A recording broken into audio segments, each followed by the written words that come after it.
Welcome to Global War 1939. We are moving on to round 6. For the Germans, they did make their massive assault into Moscow. And they actually won the battle. However, they only won with 2 Mark IVs left.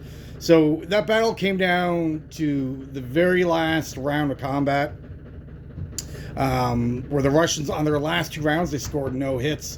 So it was looking, in the very beginning, Germany had a huge advantage, and then slowly, as the rounds of combat did go on, the Russians started catching back up. The Germans were having bad luck on their dice, and it basically came down to the very last round. The Germans survived with 2 Mark IVs, taking out the Russian capital.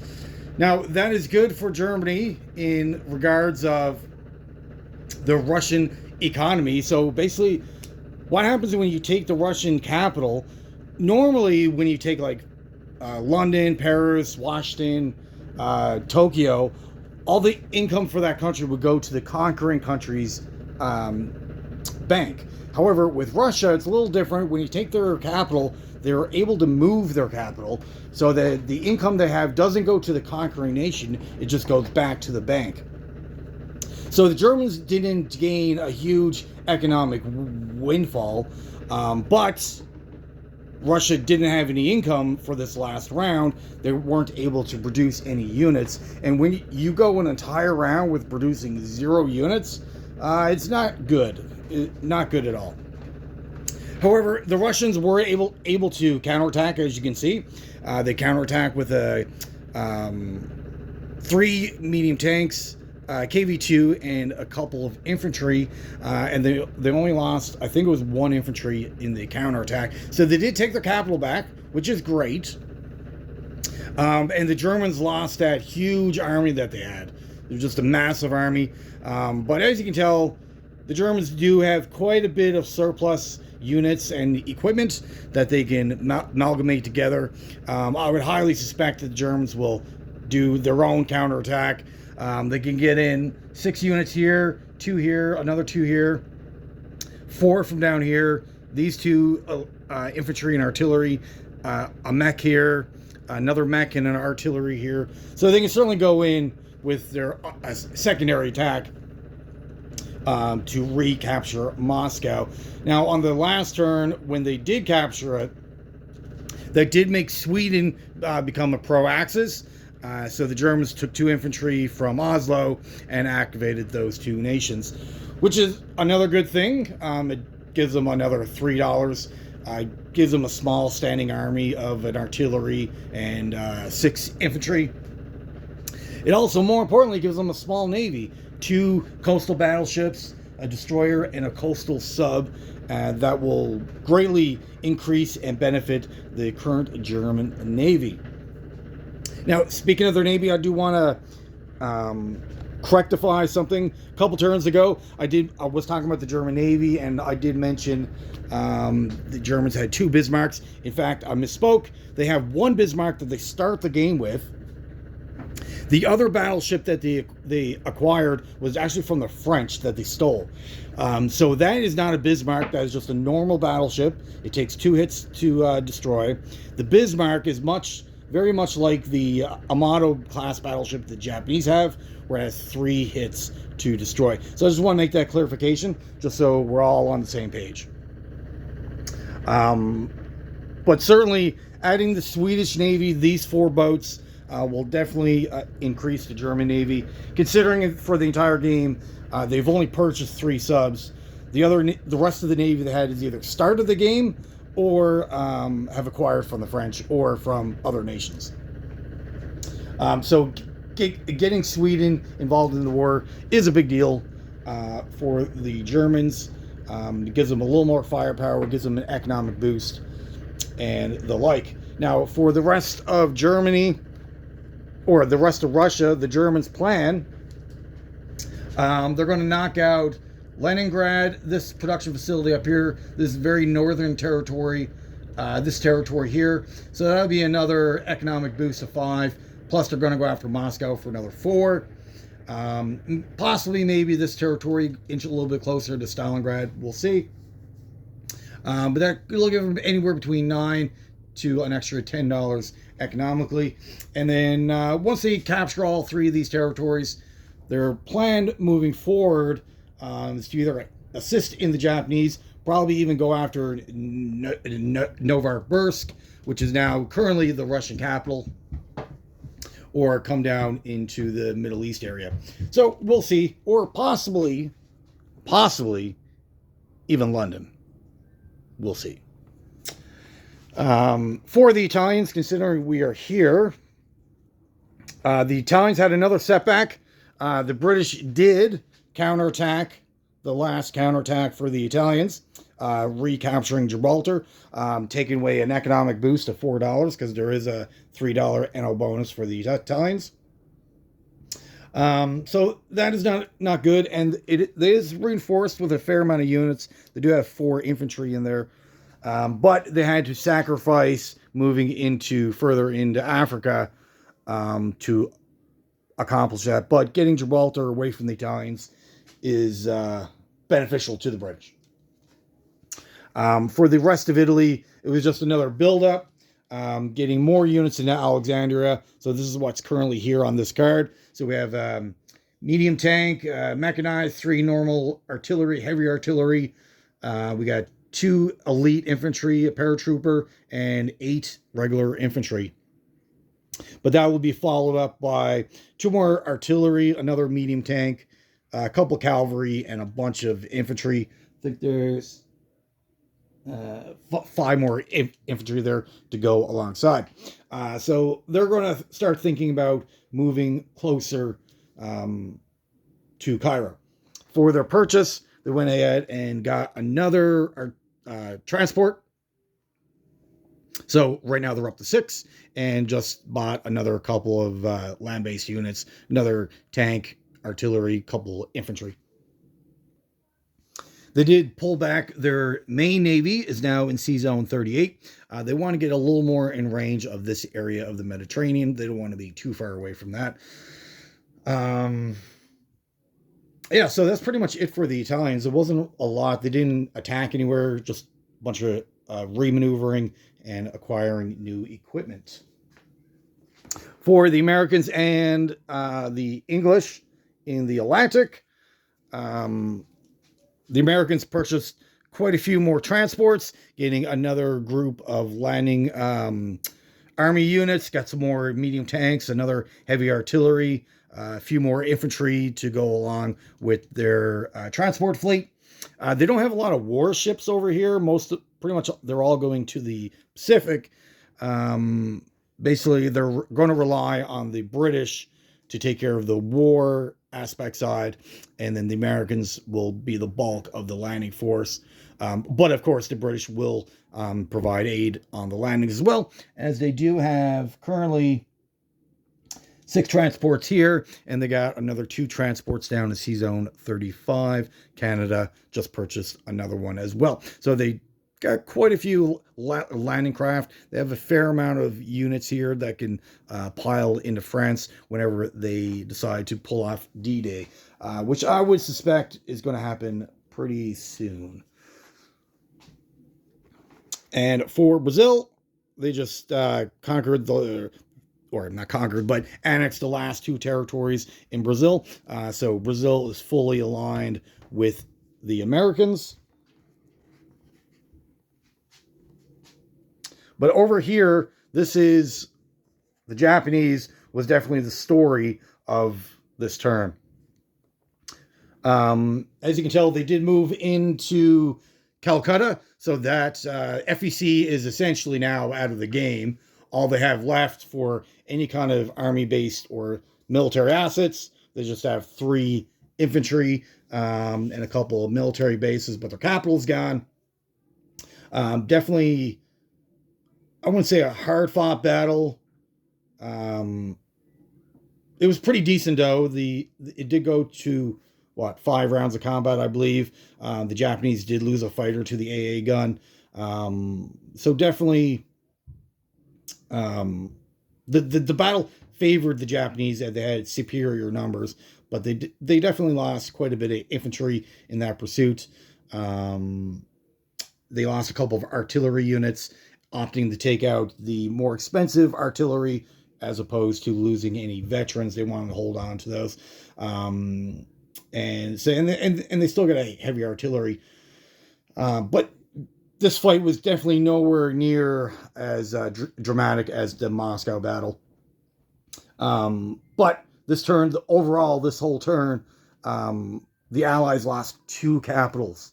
2 more victory cities had fallen to the Axis. Yes, the Russians did have a counterattack to recapture Moscow, but I would highly suspect that will fall once again on this coming upturn. So not good news for the Allies. Not good news at all. Essentially, FEC is now effectively out of the game. They only have 4 territories, 3 infantry. There's no way they're going to be able to offer any kind of counterattack to recapture that. So it'll be more likely this coming upturn, these 3 territories will be gone, and then this one, the turn after, or possibly use as transport and knock out this as well. So we will see how all that plays out. For China, they did have a small force here, 3 infantry and a light tank. They did pull that back to their main capital territory. If China was to have a capital, it would probably be this territory. So they're now left down to 2. Economically, they're not doing well at all. All they purchased was a few more infantry, as they've been pretty much shut out of the Burma Road for most of the game. Only been able to get a lend-lease from the Americas on turn 1. Other than that, it's been back and forth. The Burma Road's been closed. The Japanese did advance another wall further closer. So the previous turn, they took out these 4 territories. This turn, they took out these territories here. China now is just left with these 3. The Japanese did come up and take this. This armor was in this territory, blitzed through this one because there was no units here at all, and then ended up here. Now, you want to do this because now if Japan wants to make a strike into this territory here, let's assume for a second that this tank didn't blitz through and just stopped here or engaged in this battle here. So let's assume this is still China. The problem with that, just because you have units that can move two territories doesn't mean they can blitz. Blitzing and moving 2 territories are 2 different things. So this needed to be opened up on the Japanese side or captured by the Japanese to allow the mechs carrying the artillery and the cavalry to move one into a friendly territory and then to attack a hostile. If this was hostile, they would have had to stop here. Unless they had the blitz ability, which the armor definitely does, but these don't.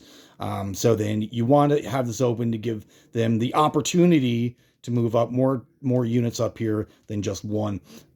So they can definitely do that now. They have their air transport here, can pick up this paratrooper, and he can also land there as well, allowing a place to land. So it'd be 1, 2, 3, 4, 5. So it'd be a good place to land for their aircraft. So they definitely have the option of attacking and taking out Novosibirsk for the Germans, giving the Japanese an economic boost of an extra $3 and opening up the rest of this end of Russia. So basically, the Japanese and the Germans will split the Soviet Union in half. Germany taking the West and Japan taking the East. The West is more economically advantaged, obviously, where it's got all the territories, all the money is in the West. For the Japanese fleet, they kind of amalgamated together. They got all their battleships, essentially, and aircraft carriers, all in Sea Zone 91. The Americans were here in Sea Zone 107. But the Japanese needed to respond to this aggression. They couldn't reach there, so they couldn't engage in an actual battle. They could have with some of their vessels, but not with the entirety of their fleet. And if you're going to engage the American fleet, they want to bring everything that they possibly can to ensure that win. So they're not going to just bring in a quarter of their navy and lose. That wouldn't make sense. So they positioned themselves to really challenge the American fleet here in 107. They backed out. the Americans backed out to Sea Zone 114, and they had another battleship and aircraft carrier here, plus 7 destroyers. So they all amalgamated together in one big navy here. So capital ship wise, the Americans have 4 aircraft carriers, 5 battleships, cruisers. Right now, the Americans have 5 cruisers, and then a plethora of destroyers and torpedo boat destroyers to take the hits. And for the Japanese, their capital ship, right now they have 3 aircraft carriers, 2 escort carriers, 3 Yamatos, and 3 normal battleships. So they're kind of even. The Amato battleships does give them the slight edge. The Americans have more aircraft carriers, but the Japanese have the 2 escorts, so kind of equals out to be 1, I guess.